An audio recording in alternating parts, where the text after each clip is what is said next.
আল্লাহ পাকের নবী মুসা তার উম্মতদেরকে ডাক দিয়ে বললেন, কোরআনুল কারীমের 6 পারা সূরা মায়েদার ভিতরে মহান আল্লাহ জানিয়েছেন, ইয়া কওমি উদখুলুল আরদাল মুকদ্দাসাতা আল্লাতী কাতাবাল্লাহু লাকুম ওয়া লা তারতাদ্দু আলা আদবারিকুম ফাতানকালিবু খাসিরিন। মহান আল্লাহ জানিয়েছেন, মুসা নবী বলেছিলেন, হে আমার উম্মতরা, উদখুলুল আরদাল মুকদ্দাসাতা, চলো আমরা পবিত্র ভূমিতে প্রবেশ করি এবং আমালেকা সম্প্রদায়ের বিরুদ্ধে লড়াই করি। আল্লাতী কাতাবাল্লাহু লাকুম, যে লড়াইটা আল্লাহ তোমাদের জন্য ফরজ করে দিয়েছেন। কি করে দিয়েছেন? গো ফিলিস্তিন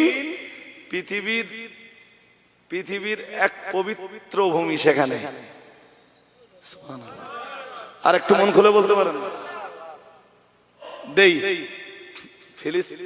ফিলিস্তিন ওই দেশ যে দেশে আল্লাহ হাজার হাজার নবী রাসূলকে পাঠিয়েছেন। আর একটু মন খুলে, ধৈর্য থাকলে আপনাদেরকে শোনাতাম, বাট আপনাদের কতটা ধৈর্য থাকবে আমি তো জানি না। কই আছে? আল্লাহ পাকের কোরআন জানিয়েছে, সুবহানাল্লাযী আসরা বিআবদিহি লাইলাম মিনাল মাসজিদিল হারামি ইলাল মাসজিদিল আকসা আল্লাযী বারাকনা হাওলাহু লিনুরিয়াহু মিন আয়াতিনা ইন্নাহু হুয়াস সামিউল বাসীর। পড়ুন আল্লাহু আকবার।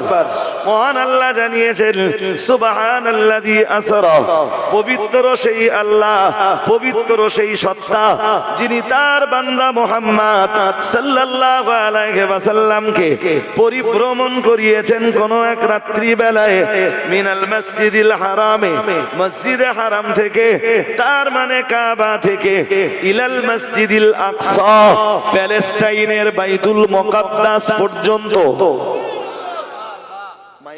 পবিত্র সেই সত্তা যিনি তার কোন এক বান্দা, বান্দা বলতে মুহাম্মদ সাল্লাল্লাহু আলাইহি ওয়াসাল্লামকে মসজিদে হারাম থেকে মানে কাবা থেকে পরিভ্রমণ করিয়েছেন কোন এক রাত্রে। আমরা যেন বললাম আল্লাহ কোন পর্যন্ত পরিভ্রমণ করিয়েছেন? মহান আল্লাহ বললেন, ইলাল মসজিদিল আকসা, আমি পরিভ্রমণ করিয়েছিলাম মসজিদে আকসা পর্যন্ত, মানে প্যালেস্টাইনের বাইতুল মুকাদ্দাস পর্যন্ত। আমার এইটা বলার আসলে উদ্দেশ্য ছিল না। মহান আল্লাহ পরেই বলেছেন, হে পৃথিবীর মানুষ, তোমরা কি জানো ফিলিস্তিনের সেই বাইতুল মুকাদ্দাস কি? আমরা জানো, বললাম আল্লাহ না। মহান আল্লাহ বললেন, আল্লাযী বারাকনা হাওলাহু, মহান আল্লাহ জানিয়েছেন ফিলিস্তিনের ওই বাইতুল মুকাদ্দাস, ওই বাইতুল মাকদাস, ওই মসজিদে আকসার চতুর্দিকে আমি আল্লাহ বরকত নাযিল করে রেখেছি। কি নাযিল করে? কি নাযিল করে? এই বরকত নাযিলের ব্যাখ্যায় খুব মন দিয়ে শুনতে হবে, নাহলে বল বোঝা যাবে না। এই বরকত নাযিলের ব্যাখ্যায় তাফসীরকারকরা বিভিন্ন কায়দায় তাফসীর করেছেন, যার প্রথম তাফসীর হলো আল্লাহ এই বাইতুল মুকাদ্দাসের চতুর্দিকে পৃথিবীর হাজারো নবী রাসূলকে পাঠিয়েছেন। তাহলে এই বরকত দানের প্রথম তাফসীর বলুন, হাজারো নবী রাসূলদের ওখানে পাঠিয়েছেন, আর ওখান থেকে আল্লাহ এবার পৃথিবীর বিভিন্ন প্রান্তে পাঠিয়েছেন। আর একটু মন খুলে বলেন, ইব্রাহিম আলাইহিস সালাম ফিলিস্তিনে, কোথায়? ও শাম, সিরিয়া, দামেস্ক, তখন সব ছিল ফিলিস্তিনের ভিতরে।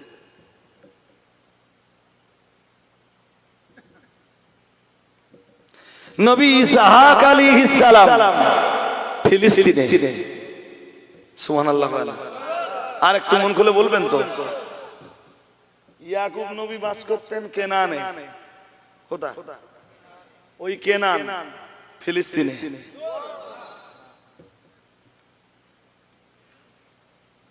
ইউসুফ আলাইহিস সালামের জন্মভূমি, পরবর্তীতে তিনি মিশরবাসীর নবী। বাট ইউসুফ আলাইহিস সালামের জন্মভূমি সেটাও ফিলিস্তিনে।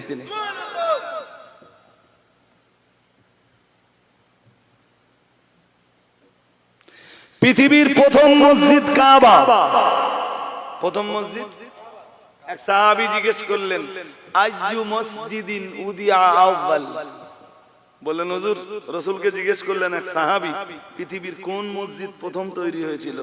নবীজি বললেন কাল আল মসজিদুল হারাম।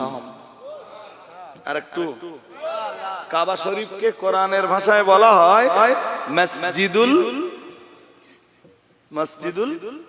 হারাম। সুবহানাল্লাহ বলুন। আল্লাহ পাকের নবীর ওই সাহাবী আবার রাসূলুল্লাহকে বললেন, ইয়া রাসূলুল্লাহ, ইয়া হাবিবাল্লাহ হুজুর, সুম্মা আইয়ুন, ইয়া রাসূলুল্লাহ, ইয়া হাবিবাল্লাহ হুজুর, পৃথিবীর প্রথম মসজিদ কাবা বুঝলাম, হুজুর পৃথিবীর দ্বিতীয় মসজিদ কোনটা? দয়ার নবী মুহাম্মদুর রাসূলুল্লাহ সাল্লাল্লাহু আলাইহি ওয়াসাল্লাম আমার আল্লাহ পাকের নবী সাহাবী বললেন, হুজুর সুম্মা আইয়ুন, এরপরে পৃথিবীর কোন মসজিদ তৈরি হয়? দয়ার নবী মুহাম্মদুর রাসূলুল্লাহ সাল্লাল্লাহু আলাইহি ওয়াসাল্লাম আমার আল্লাহর নবী বললেন, এরপরে পৃথিবীর যে মসজিদটা তৈরি হয় ও মসজিদটার নাম মসজিদুল আকসা। কোথায় সে? কোথায় সে? ইউনূস আলাইহিস সালামের নামটা শুনেছেন? জোর করে বলেন, শুনতেছেন? মাছের পেটে যায় না? আল্লাহর কুদরতের খেলা বোঝা খুব দায়। ইউনূস নবী মাছটাকে গিলে ফেলেছে, তখন তিনি কোরআন বলছে, পড়ে দেখবেন, ওয়ানাদা ফিজ যুলুমাত। আলেম হাফেজ যারা আছে তারা তো বুঝবেই, যুলুমাত বহু বচন, মানে অনেকগুলি অন্ধকারের ভিতরে ইউনূস নবী। এক রাতের অন্ধকার, দুই পানির অন্ধকার, তিন মাছের পেটের অন্ধকার, কমপক্ষে তিন অন্ধকারের ভিতরে নবী ইউনূস তখন। আর মাছ ইউনূস নবীকে গিলেই পানির তলায় চলে যাচ্ছে, অতল তলে পৌঁছে গেছে।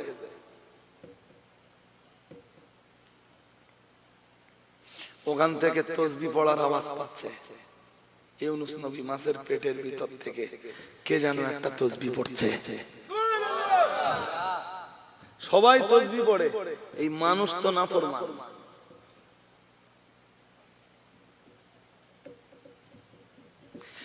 আল্লাহ পাকের নবী ইউনূস আলাইহিস সালামের মনের ভিতরে উদয় হলো, যদি এই সমুদ্রের অতল তলে মাছের পেটের ভিতর থেকে আমি তাসবিহের আওয়াজ শুনতে পাই, কেউ না কেউ তো এখানেও তাসবিহ পড়ছে। ও বাবাজিরা ভাইরা, ইউনূস নবী সিদ্ধান্ত নিলেন, কে তাসবিহ পড়ছে জানার প্রয়োজন নেই, অন্তত আমিও মাছের পেটের ভিতরে পড়ে তাসবিহ পড়ি। তাই আল্লাহ পাকের কোরআন জানিয়েছে, ওয়ানাদা ফিজ যুলুমাত। হযরত নবী ইউনূস আলাইহিস সালাম ডাক দিলেন ওই তিনটে অন্ধকারের ভিতরে। আল্লাহর নবী ইউনূস আলাইহিস সালাম পড়তে লাগলেন, লা ইলাহা ইল্লা আনতা সুবহানাকা ইন্নী কুনতু মিনাজ জালিমিন। হযরত নবী ইউনূস আলাইহিস সালাম মাছের পেটের ভিতরে তাসবিহ পড়তে শুরু করলেন।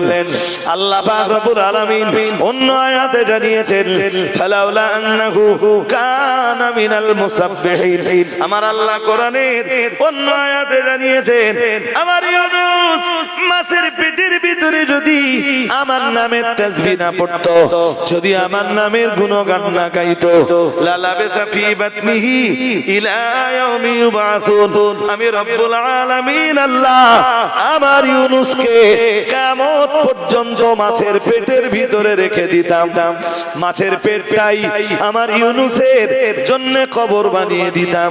কিন্তু আমার ইউনূসের নসিব বড় প্রসন্ন, আমার ইউনূসের কপাল বড় ভালো। আমার ইউনূস মাছের পেটের ভিতরে পড়ি আমার নামের জপজিকির, আমার নামের তাসবিহ পড়া শুরু করলো। 40 দিন নবী ইউনূস আলাইহিস সালাম মাছের পেটের ভিতরে থাকলেন। আর 40 দিন পর 10ই মুহররম শুক্রবার মাছ নবী ইউনূস আলাইহিস সালাম নদীর কিনারায় একটা লাউ গাছের তলায় নবী ইউনূসকে উগরে দিল। সেটাও ফিলিস্তিনের এক নদীর কিনারায়।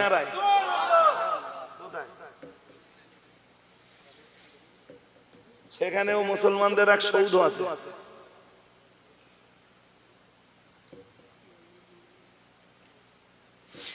মুসলমানরাই তো জানে না এখন যে ফিলিস্তিনের সাথে ইসলামের কি সম্পর্ক। এটা মুসলমানরা না, ফিলিস্তিন তো ফিলিস্তিন। ফিলিস্তিন কি হাসিনার দেশ বাংলাদেশ?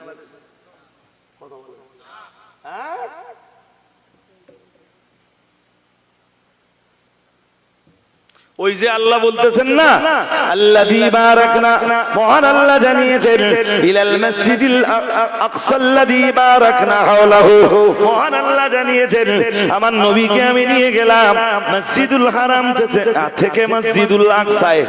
আমরা যেন বললাম আল্লাহ আপনার নবী মুহাম্মদুর রাসূলুল্লাহ সাল্লাল্লাহু আলাইহি ওয়াসাল্লামকে আপনি মসজিদে আকসায় কেন নিয়ে গেলেন?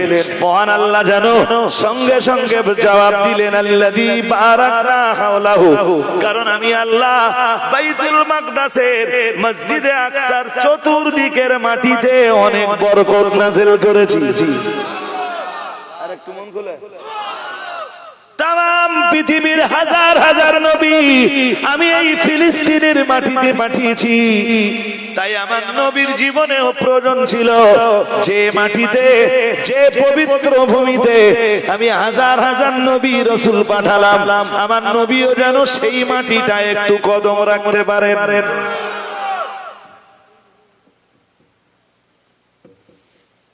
আল্লাযী বারাকনা হাওলাহু লিনুরিয়াহু মিন আয়াতিনা। এরপরে আল্লাহ বলতেছেন যাতে আমি আমার নিদর্শনগুলো তাকে দেখাতে পারি।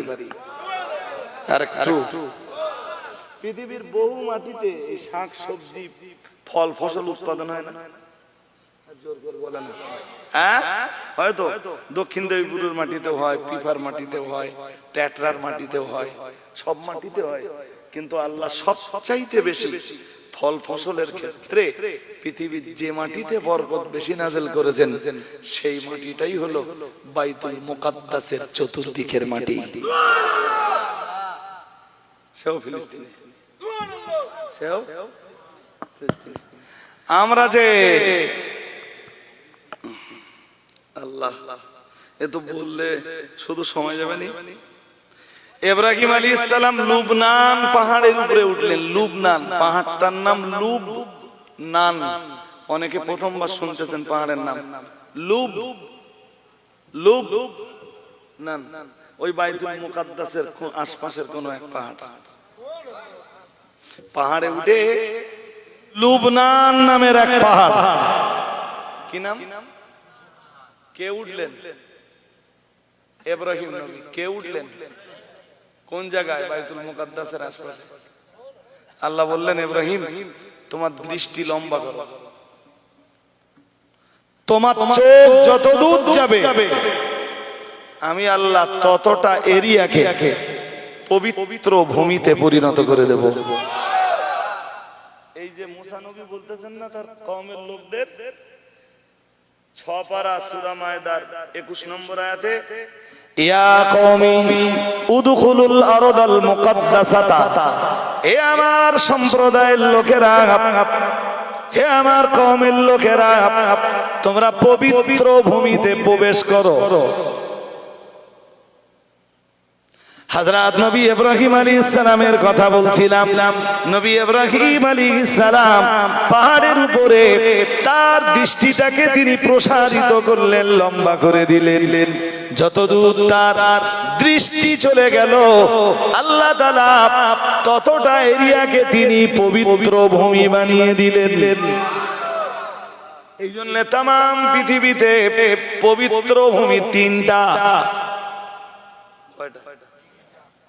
দলিলে যেটা পাওয়া যায় সেটা হলো পৃথিবীর 3 ভূমি পবিত্র ভূমি। সুবহানাল্লাহ।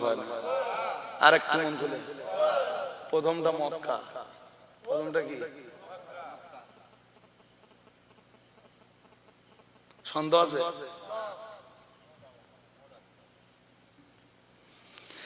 দ্বিতীয়টা মদিনাতুল মুনাওয়ারা। সুবহানাল্লাহ। তৃতীয়টা বাইতুল মাকদাস। তাহলে কয় মাটি পবিত্র ভূমি? এই 3 মাটির বাইরে আর পবিত্র ভূমি আমরা বলার সময় বলতে পারি, বাটর কোন দলিল।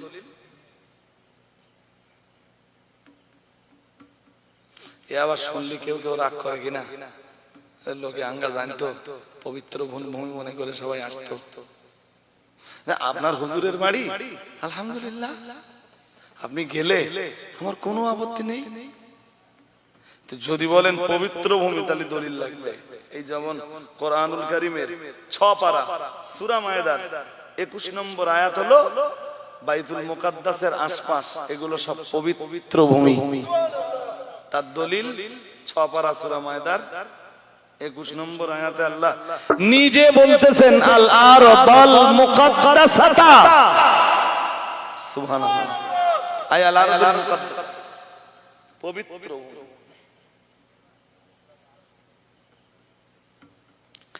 আল্লাহ পাকের কোরআন জানিয়েছে আল্লাযী বারাকনা হাওলাহু লিনুরিয়াহু মিন আয়াতিনা ইন্নাহু হুয়াস সামিউল বাসীর। মহান আল্লাহ জানিয়েছেন, আল্লাহ পাক ঘোষণা দিয়েছেন যে মাটিতে আমি আল্লাহ বরকত নাযিল করেছি। আমরা জানো বললাম কিসের বরকত? মুফাসসিরিনে হিজরাতরা জবাব দিলেন तमाम দুনিয়ার বহু নবী রাসূলদের আগমন এখানে ঘটেছে। ও বাবাজিরা ভাইরা, আপনাদের তো জানাই রয়েছে সূরাতুল বাকারার ভিতরে প্রথম পারায় মহান আল্লাহ জানিয়েছেন ওয়াইদার ফাউ ইব্রাহিমুল কওয়াইদা মিনাল বাইতি ওয়া ইসমাঈল রব্বানা তাকাব্বাল মিন্না ইন্নাকা আনতাস সামিউল আলীম। وَإِذْ يَرْفَعُ إِبْرَاهِيمُ الْقَوَاعِدَ مِنَ الْبَيْتِ وَإِسْمَاعِيلُ, যখন ইব্রাহিম আর ইসমাঈল এই দুইজন নবী মিলে আল্লাহর কাবা ঘরের দেওয়ালকে উঁচু করে তুলেছিলেন। কে কে? ইব্রাহিম নবী থাকতেন তো শামে, অথবা অন্যভাবে বলছি ফিলিস্তিনে। ফিলিস্তিন থেকে মা হাজার আর ইসমাইলকে এই কাবা চত্বরের আশপাশে রেখে গিয়েছিলেন। সুবহানাল্লাহ বলেন। আর একটু মন খুলে বলেন। ইসমাইল যখন একটু বড় হয়ে গেলেন, ইব্রাহিম আলাইহিস সালাম ইসমাইলের কাছে এসে বললেন, ইসমাইল এই মাঝে মাঝে আসতেন, মাঝে মাঝে ওই কুরবানি করার সময় একবার এলেন, পরের বার এলেন কবে জানেন? ইসমাইলের গলায় ছুরি চালালেন, কিন্তু ইসমাইল তো জবাব হলো না, বাকিটা ইতিহাস। ওর পরের বার এলেন তখন যখন আল্লাহ বললেন ইব্রাহিম কাবা ঘরের দেওয়াল তো নূহ নবীর প্লাবনের সময় সব পড়ে গেছে, এখন তোমার ওই দেওয়াল উঁচু করতে হবে। ইব্রাহিম নবী বললেন আল্লাহ পারবো আমি। কোথায় প্যালেস্টাইন, কোথায় আল্লাহর কাবা? আবার চলে এলেন। হাজার আর ইসমাইল দুজন এখানে থাকে। এখানে আস্তে আস্তে আস্তে আস্তে আস্তে আস্তে সব বসতি গড়ে উঠছে মক্কার আশপাশে, কাবার আশপাশে। সুবহানাল্লাহ। আর একটু মন খুলে বলেন। এলেন, এসে ইসমাইলকে ডাক দিয়ে বললেন, ইসমাইল আল্লাহ না তার ঘর কাবা গাথার নির্দেশ দিয়েছেন। বেটা এটা খুব ভালো কাজ, আল্লাহর ঘরের কাজ করব। ভাবছিলাম অন্য কাউকে আর বলবো না, আমি তো রাজমিস্ত্রি কাজ কোনদিন করিনি, আল্লাহর নাম করে শুরু করব, তুমি আমার হেল্পার, যা কিছু জোগাড় দেওয়া লাগবে সব তুমি জোগাড় করে দেবে। আমি মিস্ত্রি, তুমি লেবার। আমি মিস্ত্রি, আল্লাহ বিনিময়ে যেটুকু রহমত দেন এইটুকু রহমত বাপ বেটায় ভাগ করে নেব। আমি আপনাকে একটু আগে একটা হাদিস শোনাতে ছেড়ে এসেছি, চলুন ওই হাদিসটা আরেকবার শুনে নেই। রাহমাতুল লিল আলামিনের সাহাবারা জিজ্ঞেস করলেন, হুজুর পৃথিবীর কোন মসজিদ প্রথম তৈরি হয়? নবীজি বললেন কালা মসজিদুল হারাম। প্রিয় নবী আমার বললেন কাবা। এরপরে সাহাবী আবার জিজ্ঞেস করলেন, ইয়া রাসূলুল্লাহ, ইয়া হাবিবাল্লাহ, হুজুর তারপরে পৃথিবীর দ্বিতীয় মসজিদ কোনটা? প্রিয় নবী মুহাম্মদুর রাসূলুল্লাহ সাল্লাল্লাহু আলাইহি ওয়াসাল্লাম জবাব দিলেন কালা আল মসজিদুল আকসা। আল্লাহ পাক নবী বললেন পৃথিবীর দ্বিতীয় মসজিদ হলো প্যালেস্টাইনের বাইতুল মাকদাস। সাহাবারা জিজ্ঞেস করলেন ইয়া রাসূলুল্লাহ ইয়া হাবিবাল্লাহ হুজুর কালা কাম বাইনাহুমা, ইয়া রাসূলুল্লাহ ইয়া হাবিবাল্লাহ হুজুর এই দুই মসজিদের ভিতরে ব্যবধান কতদিন, তৈরি হওয়ার ব্যাপারে ব্যবধান কতদিন? কালা নবী সাল্লাল্লাহু আলাইহি ওয়াসাল্লাম 40 সানাতান। আল্লাহ পাক নবী বললেন দুই মসজিদ তৈরি হওয়ার ব্যবধান কাল হলো 40 বছর। হযরত নবী ইব্রাহিম আলাইহিস সালাম যেভাবে তিনি আল্লাহর কাবা কনস্ট্রাকশন করলেন, হযরত ইসমাঈলকে সঙ্গে নিয়ে, ইসমাঈলের আরেকজন ছোট ভাই ছিল তার নাম হযরত ইসহাক আলাইহিস সালাম। ইসমাঈল নবী ইসমাঈলের চাইতে 13 বছরের ছোট তিনি। ও ভাইরা আমার মনে রেখে দেন, কাবা কনস্ট্রাকশনের পরে হযরত নবী ইব্রাহিম আলাইহিস সালাম ইসমাঈল আর হাজারকে রেখে আবারও চলে গেলেন প্যালেস্টাইনে। ও বাবাজিরা ভাইরা, নবী ইসহাক আলাইহিস সালাম বড় হয়ে গেলেন, কাজ করার উপযোগী হয়ে গেলেন। আল্লাহর নবী ইব্রাহিম আলাইহিস সালাম বললেন মক্কায় যে পৃথিবীর প্রথম মসজিদের সংস্কার করে এসেছি, এবার প্যালেস্টাইনে দাঁড়িয়ে আমার আরেক বেটা ইসহাককে দিয়ে পৃথিবীর দ্বিতীয় মসজিদের সংস্কার করব। সঙ্গে নিলেন ইসহাককে, নিয়ে পৃথিবীর দ্বিতীয় মসজিদটাও খুব সুন্দর করে গেঁথে পরিপাটি করে দিলেন। আর একটু মন খুলে বলে, পৃথিবীর হাজার হাজার নবী রাসূলের সম্পর্ক যেই মসজিদের সঙ্গে, ওই মসজিদটাই হলো বাইতুল মুকাদ্দাস। ওই মসজিদটাই হলো কোরআন আর হাদিসের ভাষায় মসজিদুল আকসা। টাকা খরচ করে যেমন লোকে মক্কা মদিনায় যায়, তো টাকা খরচ করে পৃথিবীর আরেকটা মসজিদে যাবার অনুমোদন আছে মক্কা মদিনা ছাড়া। সেই মসজিদটার নামই হলো ফিলিস্তিনের মসজিদুল আকসা। কি কথা কি কিছু মাথায় যাচ্ছে? মিশর শান্ত, মিশর শান্ত।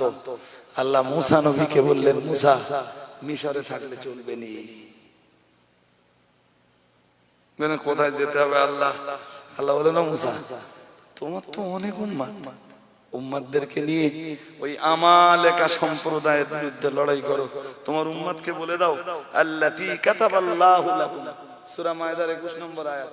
এই আমালেকা সম্প্রদায়ের বিরুদ্ধে লড়াই করে মসজিদে আকসা ওদের কবজা থেকে নিজেদের কবজায় নিয়ে আসাটা আল্লাহ তোমাদের জন্য ফরজ করে দিয়েছেন। ওয়ালা তারতাদ্দু, তোমার উম্মতকে বলে দিও যেন জানের মায়া না করে, জানের পিছনে ফিরে না তাকায়। ওয়ালা তারতাদ্দু আলা আদবারিকুম, তোমার উম্মতকে সাবধান করে দিও তুমি বাইতুল মুকাদ্দাস দখল করতে যাবে। আমি আল্লাহ পাক রব্বুল আলামিন বলছি ও ভূমি তো পবিত্র ভূমি, আমি আল্লাহ পাক ওখানেই তোমাদেরকে আধিপত্য দেব। ও আমার নবী মুসা, শুধু তোমার উম্মতকে বলে দিও তারা যেন পিছু পা না হয়।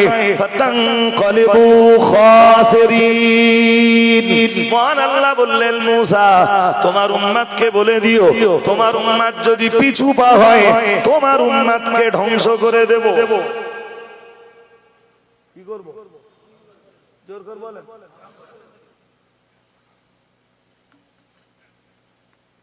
চলুন একটু আগাই। আয়াত নাম্বার 22, কোন সূরা জানো? সূরা মায়দার এবার 22 নম্বর আয়াত। 20 আর 21 আমার বলা হয়ে গেছে। 22 قالوا يا موسى إن فيها قوما جبارين وإن لن ندخلها حتى يخرجوا منها فإن يخرجوا منها فإنا داخلون قال رجلان من الذين يخافون أنعم الله عليهما মহান আল্লাহ জানিয়েছেন হযরত নবী মুসা আলাইহিস সালাম উম্মতদেরকে যখন নির্দেশ দিলেন চলো আমরা বেরিয়ে পড়ি আমালেকা সম্প্রদায়ের বিরুদ্ধে লড়াই করবার ঘোষণা দিয়েছেন আল্লাহ। বাইতুল মুকাদ্দাসকে দখল করতে বলেছেন আল্লাহ। যে আল্লাহ তোমাদের প্রতি এত নিয়ামত নাযিল করেছেন, তোমাদের ভিতর থেকে দুনিয়ায় এত নবী রাসূলকে পৃথিবীতে পাঠিয়েছেন, হে আমার কওমের লোকেরা, হে আমার গোত্রের মানুষেরা, হে আমার উম্মতেরা বেরিয়ে পড়ো। নবী মুসা আলাইহিস সালামের উম্মতেরা ছিলেন 12টা গোত্রে বিভক্ত। কয় গোত্র? জোর করে বলেন। আর পৃথিবীতে এত তেদড় উম্মত আর কোন নবীর? আর এই তেদড় উম্মত শায়েস্তা করার জন্য আল্লাহ মুসা নবীর মতো রাগ ও কোন নবীরে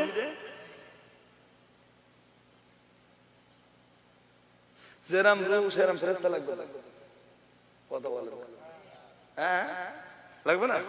এই জন্য মুসাকে আল্লাহ সবচাইতে জলিলুল কদর নবী, সবচাইতে বনি ইসরাইল জাতির সবচাইতে বড় নবী ছিলেন হযরত নবী মুসা আলাইহিস সালাম। মেজাজও দিলেন আল্লাহ, বললেন ডিলেও করতে পারবা না, বেয়াদবিও করতে পারবা না। এই 12 দল 12টা গোত্রের লোক সবাইকে 12 লাগবে, বাইতুল মুকাদ্দাসকে দখল করতে হবে। সুবহানাল্লাহ। শুনেন, এই মুসলমানরা খবরই রাখে না বাইতুল মুকাদ্দাসের সাথে যে কোরআনের অত সম্পর্ক। আমি তো শুধু এক সম্পর্ক বলতেছি সূরা মায়দা থেকে। বাইতুল মুকাদ্দাসের সঙ্গে কোরআনের বহু ইতিহাস জড়িয়ে। সুবহানাল্লাহ বলুন। এশার নামাজ পড়ে বসলে আর ফজর পড়ে উঠলে, ফজরের আগে উঠলে তবু আলোচনা শেষ হবে না, শুধু যদি কোরআন দিয়ে আলোচনা হয়। মৌলবী যে কটা কোরআন হাদিস বাদ দে বাইতুল মুকাদ্দাস করে চেল্লাচ্ছে, ওখানে ডিম কিছু জানে না। আমি কি বলছি শুনতেছেন নাকি? কি বলেছি বলেন? ও ঘোড়ার ডিম কিছু জানে না, এমনি চিল্লাচ্ছে, হুতোষে ও আবেগে পড়ে চিল্লাচ্ছে, ও কোনো খবরই রাখে না। আমি এখান থেকে যা বলা শুরু করেছি না, আরো লম্বা করলে শুধু টিউব দেখেছেন টানলি লম্বায়, ওরকম টানলি শুধু লম্বা হবে। মুসা নবী 12টা গোত্রের উম্মতদেরকে নিয়ে একসাথে বেরিয়েছেন। চলতে চলতে চলতে চলতে বাইতুল মুকাদ্দাস আর খুব বেশি বাকি নেই। একটা ময়দানে এলেন মুসা নবী, সেই ময়দানের নাম তয় দীর্ঘি হ, কি হয়? আর আরবিতে বললে তা ইয়া হা বা তে ইয়া হে, কি হয়? তি। নাম কি? তি। এই তিহি প্রান্তরে যখন এলেন, এটা একটা মাঠ, বিশাল মাঠ। মুসা নবী বললেন সবাই তাবু গেড়ে দাও, বাইতুল মুকাদ্দাস দেখা যাচ্ছে, খুব বেশি দূরে না, কাছাকাছি এসে গেছি, এখন আমাদের লড়াইয়ের প্রস্তুতি নিতে হবে।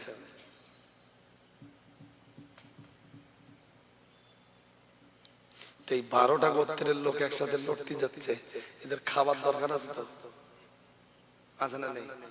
এদের কাছে যা খাবার ছিল সব শেষ হয়ে গেছে। ওরা আল্লাহ পাকের নবী মুসা আলাইহিস সালামের দরবারে হাজির হলো। হে আল্লাহর নবী মুসা, আমাদের কাছে যে খাবার সংরক্ষিত ছিল সব তো শেষ হয়ে গেল, এখনো তো আমরা যুদ্ধ শুরু করতে পারলাম না, এখন আমাদের উপায় কি?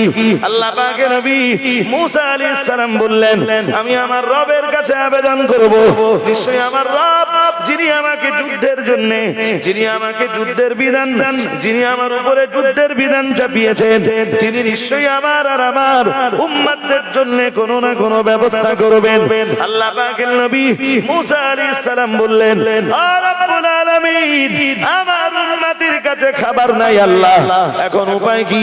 আমার আল্লাহ পাক রব্বুল আলামিন বললেন, ও আমার নবী মুসা, আমি আল্লাহ পাক রব্বুল আলামিন বলছি, আমি আকাশ থেকে তোমার উম্মতের জন্য খাবার নাযিল করব। আল্লাহ আসমান থেকে যে খাবারটা নাযিল করলেন কোরআনের ভাষায়, কোরআনুল কারীমের ভাষায়, ওই খাবারটাকে বলা হয়েছে মান এবং সালোয়া। আল্লাহ পাক রব্বুল আলামিন জানিয়েছেন ওয়া আনজালনা আলাইকুমুল মান্না ওয়াস সালোয়া। মহান আল্লাহ বললেন আমি মূসা নবীর উম্মতদের জন্য আসমান থেকে মান এবং সালোয়া নাযিল করলাম। মূসা নবী বললেন যত পারো খাও, যত পারো খাও, ওয়ালা তাদাখির, ওয়ালা জমা করতে পারবে না, জমা করলে বিপদ, জমা করলে বিপদ। আচ্ছা আসমান থেকে ফাও খাবার পাচ্ছে আর আল্লাহ বলে দিয়েছেন যতদিন লাগবে আমি ততদিন দেব। সুবহানাল্লাহ। আস্তে আস্তে বুঝতে পারতেছেন না? ওই 20 নম্বর আয়াতে বলেছিলাম ওয়া আতাকুম মা লাম ইউতি আহাদাম মিনাল আলামিন। আল্লাহ বলতেছেন আমি মূসা নবীর উম্মতদের যা দিয়েছি পৃথিবীর ইতিপূর্বে পৃথিবীর অন্য কোন নবীর উম্মতকে তা দেয়নি।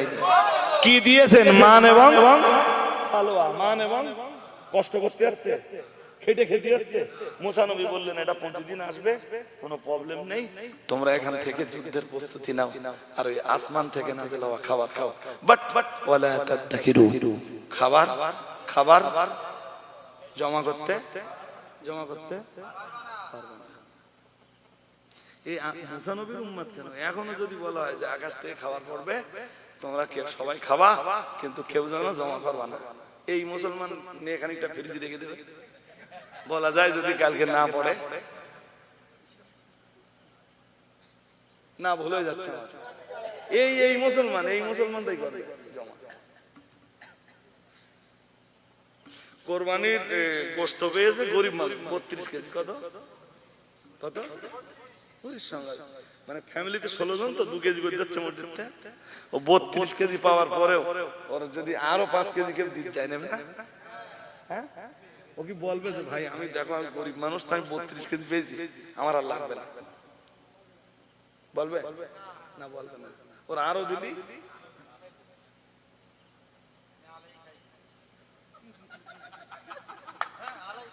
হাসবেন না, কোরআনের এই মজলিসের বরকত নষ্ট হয়ে যাবে। ঘুম পাচ্ছে আপনাদের নাকি? হ্যাঁ, মান এবং সালোয়া নাযিল হলো।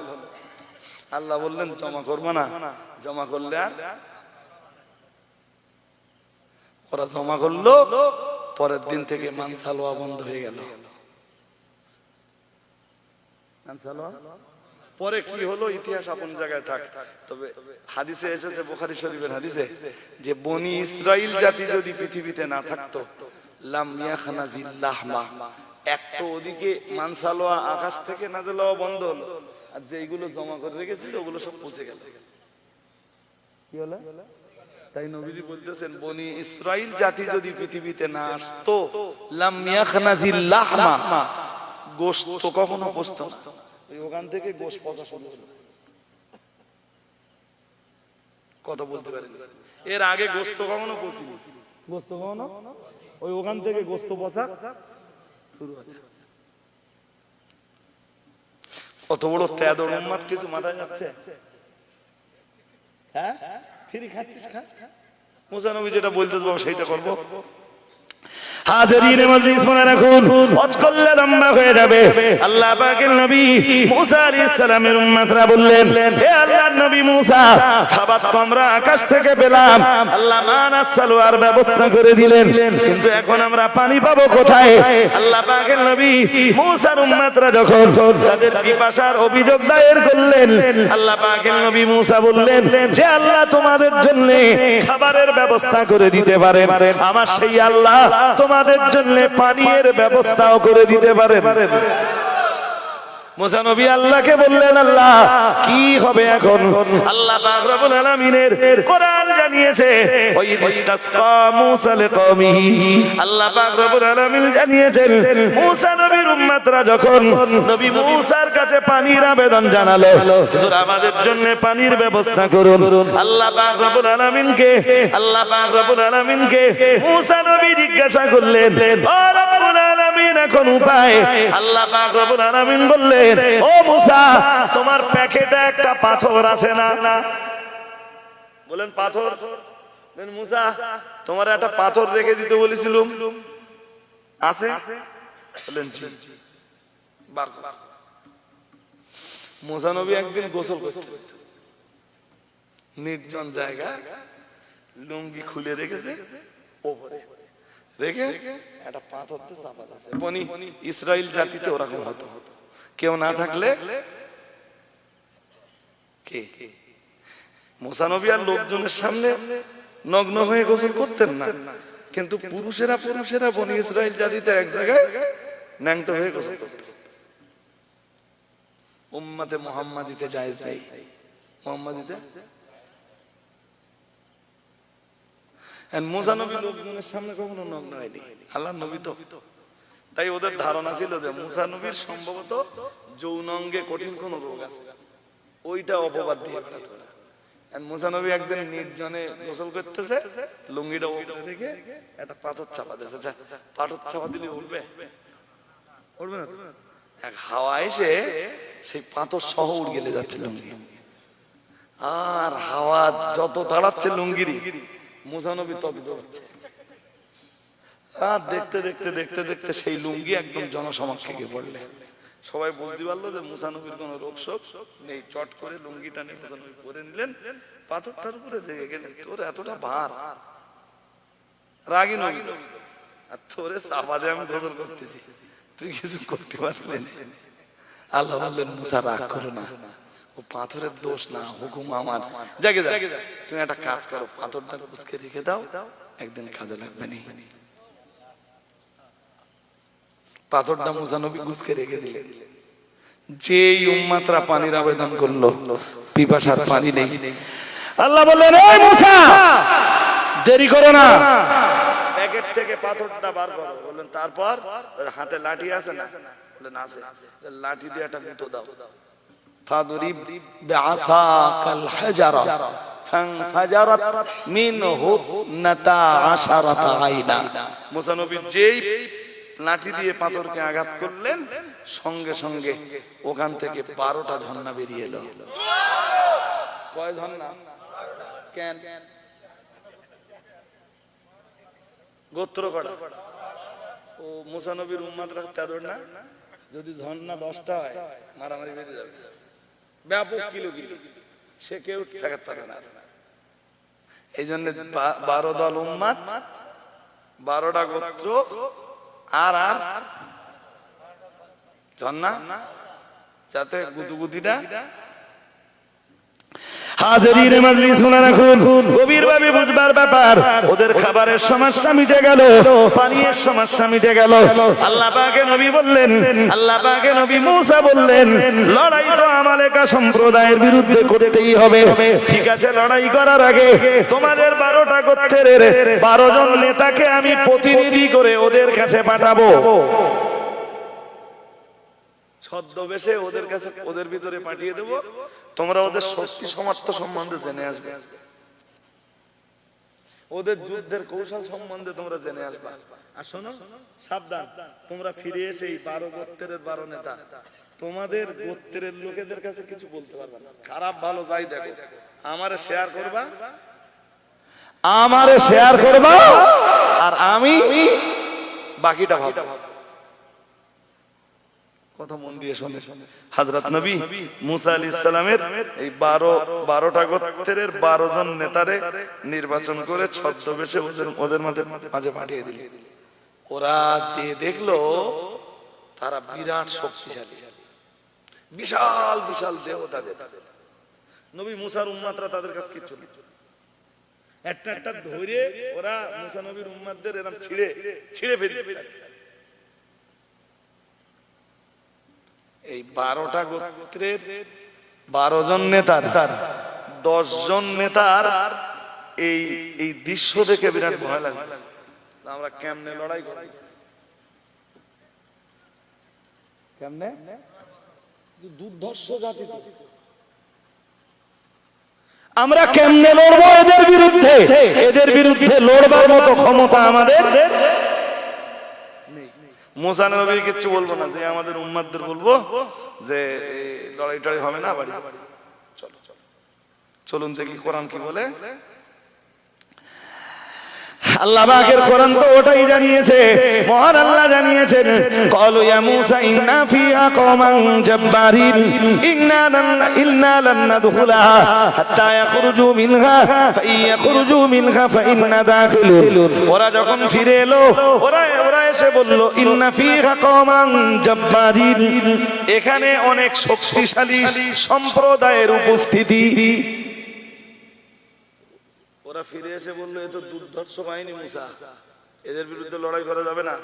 যতক্ষণ পর্যন্ত ওরা শর্ত দিল ইন্না লান নাদখুলাহা, আমরা এই পবিত্র ভূমিতে ঢুকবো না, হাত্তা ইয়াখরুজু মিনহা, যতক্ষণ পর্যন্ত দুর্ধর্ষ বাহিনী বেরিয়ে না যাবে, ফাইয়াখরুজু মিনহা ফাইন্না দাখিলুন, ওরা বেরিয়ে যদি যায় আমরা তখন ঢুকে যাব।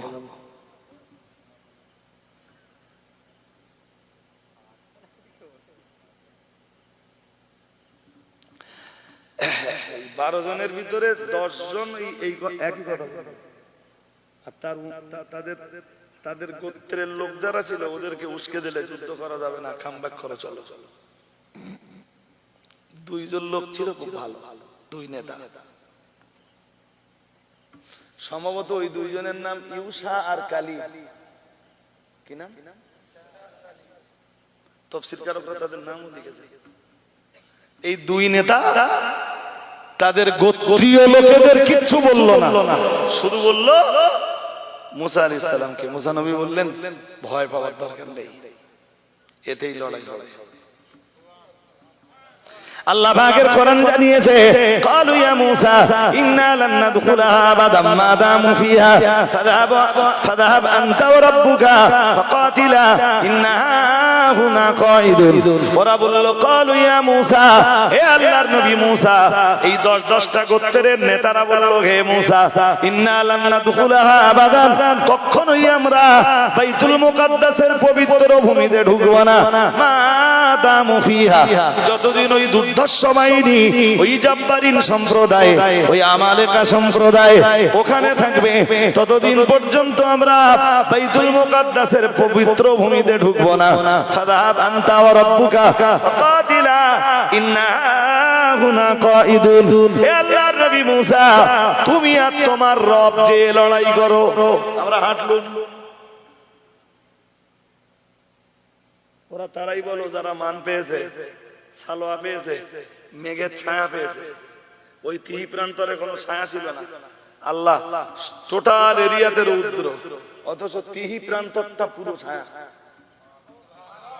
আরেকটু মন খুলে বলেন, এত নিয়ামত পাওয়ার পর এবার ফিরে যাচ্ছে। এবার আল্লাহ একটা অ্যাকশন দিলেন ছোট্ট করে, নেবে না ছোট্ট করে অ্যাকশন দিলেন। কি অ্যাকশন?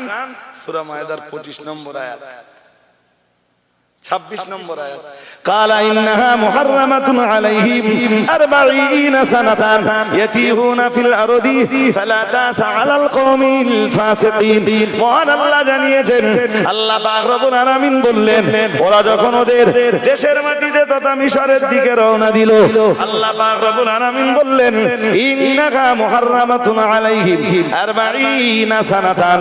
আল্লাহ পাক রব্বুল আলামিন ওদের উপরে তার কুদরতের এক খেলা খেলে দিলেন। ওরা সকালবেলা বার হয়, সারাদিন ধরে চলে, আর সন্ধ্যাবেলা এসে দেখতে পায় যেখান থেকে বেরিয়েছিলাম সেখানে হাজির। আরেকটু মন খুলে বলো, ওরা বললো না মিশরে ফিরে যাবো মুসা, তুমি আর তোমার খোদাকে লড়াই করো। আল্লাহ একটা কুদরতের খেলা খেলে দিলেন। সকালবেলা বেরোয় আর সারাদিন চলে, আর সন্ধ্যাবেলা এসে দেখতে পায়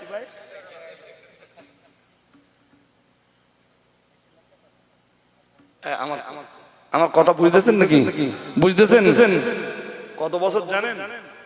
40 বছর। কত? ওই 40 বছর ওই মাঠে আল্লাহ ওদের ঘুরে গেছে।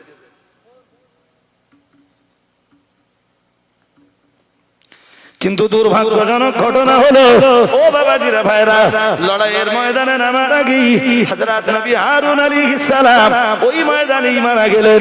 আর নবী হারুন আলাইহিস সালামের 1 বছর পরে আল্লাহ পাকের নবী মুসা আলাইহিস সালাম বিদায় হয়ে গেলেন। মুসা নবীর ইন্তেকাল হয়ে গেল।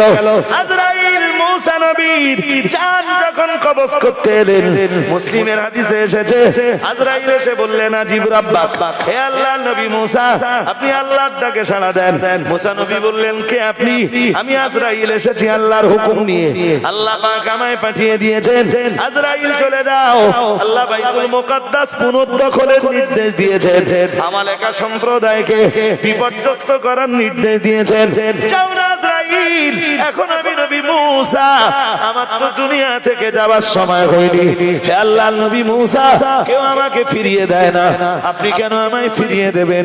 মুসা নবী বললেন, শোনো, আল্লাহ বড় জালালি মেজাজ দিয়ে আমার বানিয়েছেন, বেশি কথা বলো না। মিশরের বাজারে এক খুশিতে একটারে মার্ডার করে দিয়েছিলাম, বেশি কথা বললে হয়তো ঝাড়বো। এমনি তো বুঝতেই পারতো যে আমার উম্মত কি জ্বালান জ্বালাচ্ছে, মেজাজ ঠিক নেই, বলো বেশি বেয়াদবি করলে ঝাড়বো। যা বলতে ফিরে যাও। আজরাইল তো তাড়াতাড়ি আসে, যেই 2-4টে কথা মারিয়েছে। হাদিস বিবরণ দিয়েছে দয়ার নবী মুহাম্মদুর রাসূলুল্লাহ সাল্লাল্লাহু আলাইহি ওয়াসাল্লাম জানিয়েছেন, ফালাতামা মুসা আইনা মালাকিল মাউত, হযরত আজরাইল আলাইহিস সালামের গালে, হযরত আজরাইলের গালে মুসা নবী খুব জোর একটা চড় বসিয়ে দিয়েছেন। আর এক চড়ে আজরাইলের একটা চোখ ঠিকরে বেরিয়ে গেছে। আজরাইল দৌড়চ্ছে। এখনো যদি থাকে, আবার যদি কথা বলা হয়, মুসা যদি যদিও আজরাইল তো মুসারে মারতে পারে, মুসা নবী, নবুয়তের পাওয়ার আছে কাছে, আজরাইল দৌড়চ্ছে। আল্লাহ পাক রব্বুল আলামিন কি ডাক দিয়ে বললেন, ইন্নাকা আরসালতানি ইলা আব্দিল্লাহ লা ইউরিদুল মাউত। আল্লাহ এমন এক বান্দার পাল্লায় আপনি আমায়, এমন এক বান্দার জান কবজ করতে আমায় পাঠালেন আল্লাহ, যার জান কবজ করতে যে আমি আজরাইল আমার জানটা কবজ হয়ে যাচ্ছিল। আমার আল্লাহ বললেন, কেন, কি হয়েছে আজরাইল? আল্লাহ এমন বান্দার পাল্লায় ফেলেছেন, সে তো মরতেই চায় না। আমার আল্লাহ পাক রব্বুল আলামিন বললেন, রাগ করো না আজরাইল, তোমার হারিয়ে যাওয়া চোখটা আমি ফিরিয়ে দিলাম। ফারাদাল্লাহু আইনাহু, মহান আল্লাহ আজরাইলের হারিয়ে যাওয়া চোখটা ফিরিয়ে দিলেন। যাও এবারে আমার মুসাকে শান্ত মাথায় বলো, মুসা, একটা পশুর গায়ে হাত রাখা হবে, যতগুলো পশম স্পর্শিত হবে তত বছর তুমি দুনিয়ায় বাঁচতে পারবা, তারপরে দুনিয়া থেকে তোমায় বিদায় নিতে হবে। আজরাইল আবার কামব্যাক করলেন, মুসা নবীকে সালাম দিলেন।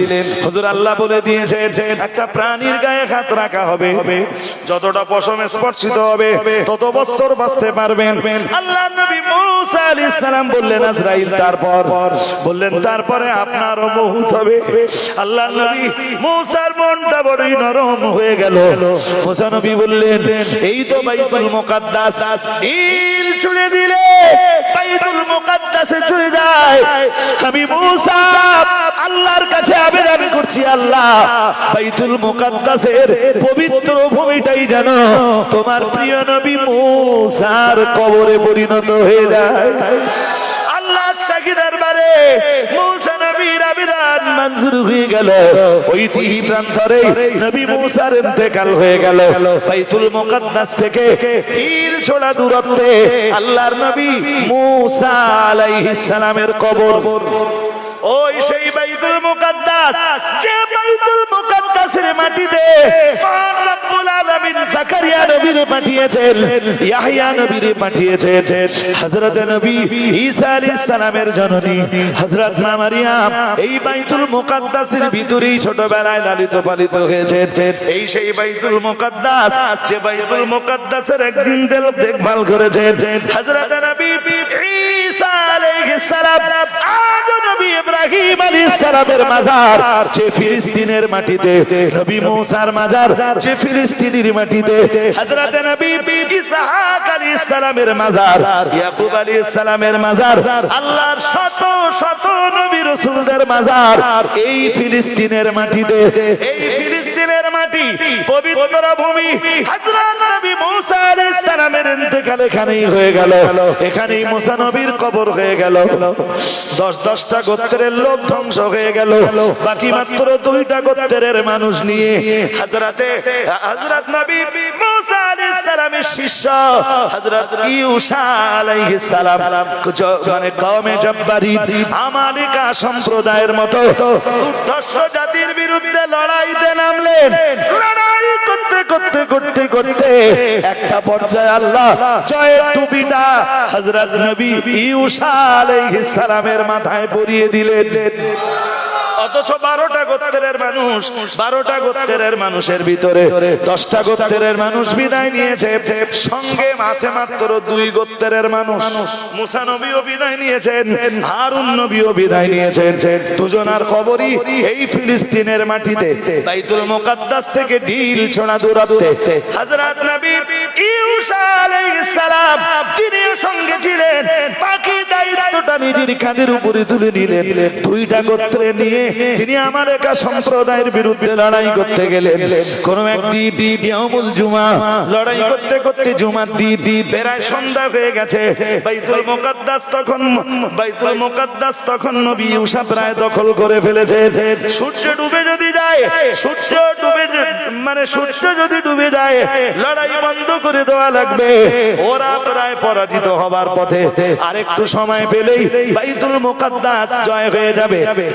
রব্বুল আলামিনের কাছে নবী ইউসা বললেন, আল্লাহ সারাটা দিন অনেক পরিশ্রম করেছি, আল্লাহ শুধু যদি তুমি যদি পশ্চিম আকাশে সূর্যটাকে একটুখানি দাঁড় করিয়ে দাও, ঘন্টা খানিক যদি দাঁড় করিয়ে দাও, আল্লাহ যুদ্ধ আজকেই শেষ হয়ে যাবে, বাইতুল মুকাদ্দাস আমাদের কবজায় চলে আসবে। নবী ইউসা আলাইহিস সালামের আবেদন মহান রব্বুল আলামিনের দরবারে মঞ্জুর হয়ে গেল। আল্লাহ সূর্যটাকে পশ্চিম আকাশে তখন লাল হয়ে গেছে, আল্লাহ সূর্যটাকে দাঁড় করিয়ে দিলেন। ইউসা আলাইহিস সালাম সৈন্যদেরকে নিয়ে বীর বিক্রম বেগে লড়াই করলেন, আর সর্বশেষ জয়ের টুপিটা আল্লাহ তাআলা হযরত নবী ইউসা আলাইহিস সালামের মাথায় পরিয়ে দিলেন। যুগে যুগে যুগে যুগে বাইতুল মুকাদ্দাসকে ছিনিয়ে নেওয়ার জন্য যাদেরকে লড়াই করতে হবে, ওরা হবে দুর্ধর্ষ বাহিনী। এই দুর্ধর্ষ বাহিনীর এগেইনস্টে লড়াই করে তবেই বাইতুল মুকাদ্দাস আবার মুসলমানদের কবজায় আসবে। আজকের পৃথিবীর ইহুদিরা যারা বাইতুল মুকাদ্দাসকে দখল করে রেখেছে, ও বাবাজিরা ভাইরা, ওরাও পৃথিবীর এক দুর্ধর্ষ জাতি। ওদের কাছে অ্যাটম বোমা আছে, ওদের কাছে মিসাইল আছে, ওদের গোলা আছে, বারুদ আছে, সব আছে লড়াই করার মতো। ধরে নেন হামাসের কাছে কিছুই নেই, হামাস অতি দুর্বল শক্তি। এরপরেও জানিয়ে দিয়েছেন, আলা ইন্না নাসরাল্লাহি করিব। মহান আল্লাহ জানিয়েছেন, জেনে রাখো তোমরা আসলে দুর্বল নয়, আল্লাহর সাহায্য তোমাদের খুব কাছাকাছি। আমার আল্লাহর সাহায্য তোমাদের খুব নিকটতম। ওদের কাছে মিসাইল থাকার পরেও, অ্যাটম বোমা থাকার পরেও, গোলা বোমা বারুদ থাকার পরেও মুসলমানরা যদি দ্বীন ঈমান নিয়ে এই ইহুদি সম্প্রদায়ের এগেনস্টে যদি ঝাঁপিয়ে পড়ে, নবী আমার আজ থেকে 1500 বছর আগে সুসংবাদ দিয়েছেন, ইহুদিদের সাথে মুসলমানদের লড়াই হবে। আর ওই লড়াইতে মহান রব্বুল আলামিন ইহুদিদের মাথায় পরাজয়ের গিলানি চাপিয়ে দিয়ে জয়ের টুপিটা মুসলমানদের মাথায় পরিয়ে দিবেন।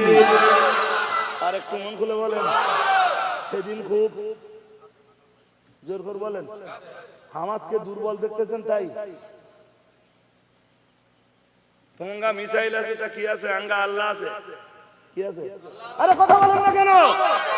ক্ষমতা কার বেশি, মিসাইলের না আল্লাহর? তোমাদের অ্যাটম বোমা আছে, আমাদের বোমা নেই। কে কি আছে? আল্লাহ আছে। ওয়াসালা আলাইহিম তায়রান আবাবিল তারমিহিম বিহিজারাতিন মিন সিজ্জিল ফাজআলাহুম কাসফিম। আগামী দিনের পৃথিবী নরেন্দ্র মোদীর পৃথিবী নয়।